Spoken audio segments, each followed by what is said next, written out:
நீங்கள் எழுந்ததுலேருந்து 20 நிமிஷம் என்பது உங்கள் வாழ்க்கையில் ரொம்ப முக்கியமான விஷயம். காலை நேரத்தை நீங்கள் எதனை ஒப்படைக்கிறீர்களோ அதை பொறுத்து தான் உங்களுடைய வாழ்க்கை அமைய போகிறது. தயவு செஞ்சு இந்த டிஸ்கம்ஃபர்ட்டை ஃபேஸ் பண்ண ரெடியா இருங்க. கஷ்டமா இருக்கும். காலைல எந்திரிச்சோடனே அப்படியே திரும்ப பெட்ல படுத்துக்கலான்னு தோணும். அப்ப நீங்க என்ன பண்ண போறீங்கிறதா, அப்படியே நெட்டி முறித்து திரும்பவும் சோம்பல் முறித்து படுக்கையிலேயே படுத்துக் கொண்டிருக்கலாம் என்று தோணும். பட்டு எந்திரிச்சிருங்க. அவ்வளவுதான். 1 2 3 4 5 டக், அவ்வளவுதான். எந்திரிச்சிருங்க. Push on yourself. உங்களை நீங்க புஷ் பண்ணலன்னா அந்த உலகம் புஷ் பண்ணி ஒண்ணுமே பண்ண முடியாது. உலகம் கடைசி வரைக்கும் உங்களை புஷ் பண்ணிட்டே இருக்க முடியாது. நீங்கள் ஆட்டு மந்தி கூட்டம் இல்லை, உங்களை யாராவது புஷ் பண்ணிக்கிட்டே இருக்கணும் அவசியம் கிடையாது. ஓகே, பள்ளிக்கூடத்தில் டீச்சர்ஸ் புஷ் பண்ணலாம், பேரண்ட்ஸ் புஷ் பண்ணலாம். எதிர்காலத்தில் யார் புஷ் பண்ண போறா? நீங்க தான் உங்களை நகர்த்திக்கிட்டே போகணும். ரைட்டா? ஒரு ஸ்லைடிங்ல உட்காந்துருக்கேன், நான் ஒரு வீடியோ பார்த்தேன். ஒரு பாப்பா உட்காந்து தன் முதுகுல தானே கை வச்சு தன்னை உந்தி தள்ளி விடுவா. ஒருத்தர் தள்ளி விடுறதுக்குலாம் அலோ பண்ண மாட்டா. நம்ம தான் வரணும். This is your own life. First 20 minutes of a day is very much important. ஏதோ ஒரு இயக்கத்திற்குள் உங்களை செல்லுபடியாக்குங்கள்.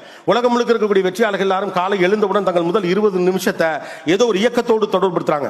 படிங்க, பாடுங்க, ஓடுங்க.